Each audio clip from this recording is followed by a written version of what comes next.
భారతీయునిగా గర్విద్దాం, క్రైస్తవునిగా అతిశయిద్దాం అని నినాదాలు పలుకుతూ మన దేశం కోసం గొప్పగా చెప్పుకుంటాం. భారతదేశం భిన్నత్వంలో ఏకత్వం కలిగిన దేశమని, భారతదేశంలో కులమత జాతి వర్గ భేదాలు లేవని, భారతీయులందరూ నా సహోదరులని ఏకకంఠంతో పలుకుతున్నాం. కానీ ఆ భారతదేశంలో ఒక రాష్ట్రంలో అతి దారుణంగా క్రూరాతి క్రూరంగా ప్రజలు హింసించబడుతున్నారో, బాధించబడుతున్నారో వాటిని సోషల్ మీడియాలో చూసి ఊరుకుంటున్నాం. కానీ తోటి సహోదరులుగా మన యొక్క బాధ్యత ఏది? ఏ దిక్కుని ఎవరున్నారో తెలీదు. తల్లి జాడ పిల్లకి లేదు, పిల్ల జాడ తల్లికి లేదు. ఒక క్రైస్తవునిగా వారి నిమిత్తమే భారం కలిగి ప్రార్థన చేసే బాధ్యత మన మీద ఉంది. ఒక భారతీయునిగా వారి నిమిత్తమే పోరాడుతూ మేమంతా ఒక్కటే అని చాటి చెప్పాల్సి ఉంది. కనుక మణిపూర్ రాష్ట్రం సమాధానంతో నింపబడాలి. God bless our India.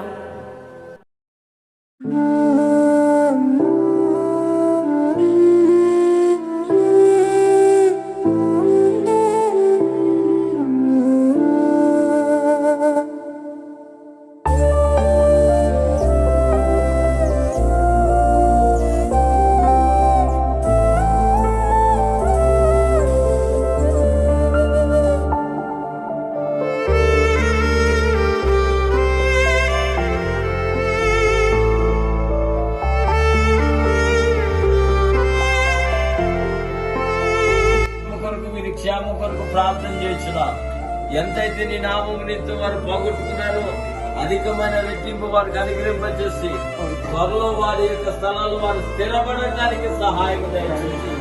ఏ రోజు లేకుండా సమృద్ధిని దయచేయండి.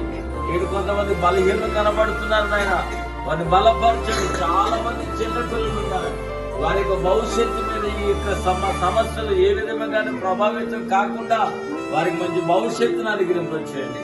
యేసు నామమున అడుగుచున్నాము తండ్రి. పరిశుద్ధ నామమున వందనాలు.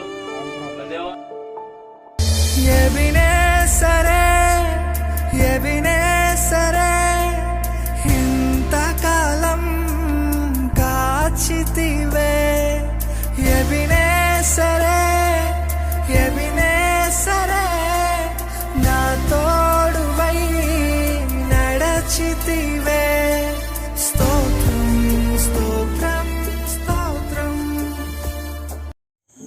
ప్రభువైన యేసుక్రీస్తు నామముల మీ అందరికీ హృదయపూర్వకమైన వందనాలు తెలియజేసిన దేవుని మహాకృపను బట్టి మణిపూర్ రాష్ట్రములో హింసింపబడుచున్న దేవుని బిడ్డల కొరకు ప్రార్థించాం. దేవుడిచ్చిన భారంతో వారి దగ్గరికి వెళ్ళి వారు పరామర్శించి కొంత సహకారాన్ని వారికి అందించాలని, ఆహారం లేక బాధపడుచున్న వారికి కొంత ఆహారం అందించాలని ఆలోచన ప్రేరేపణ ప్రభు మా మదిలో పెట్టాడు. ఆ విషయాన్ని సంఘముగా దేవుని బిడ్డలుగా మీకు తెలియజేసినప్పుడు మీరందరూ కూడా మా కొరకు ప్రార్థించారు. మీ అందరి ప్రార్థన, మీరు ఇచ్చిన ఆర్థిక సహకారాన్ని బట్టి గత 10వ తారీఖున నేను అలాగే మరికొంతమంది దైవజనులు బయలుదేరి వెళ్ళాం. మణిపూర్ రాష్ట్రంలోనికి వెళ్ళడానికి దేవుడు మాకు అనుగ్రహించిన కృపను బట్టి ప్రభుని స్తుతిస్తున్నా. దేవుడు ద్వారములను తెరిచాడు. కంగోపి అనే ఒక జిల్లాను దర్శించాం. అది ఇంపాల్కి 35 కిలోమీటర్ల దూరంలో ఉన్న ప్రాంతం. అక్కడ ఉన్న సంఘము అడవుల్లో ఉన్న చెదిరిపోయిన వారందరినీ కూడా తీసుకుని వచ్చి సుమారుగా 60 రిలీఫ్ క్యాంపులను ఏర్పాటు చేసి దాంట్లో 12,000 మంది పైబడి జనులను సమకూర్చి వారిని పోషించడం జరుగుతుంది. దేవుని కృపను బట్టి మేము ఆ ప్రాంతానికి వెళ్ళాం. వారి దగ్గరికి వెళ్ళి వారికి సహకారాన్ని అందించాం. ఈ విషయంలో మా ప్రయాణాల కొరకు, మేము చేయాలనుకున్న సహకారం కొరకు మీరందరూ ప్రార్థించారు.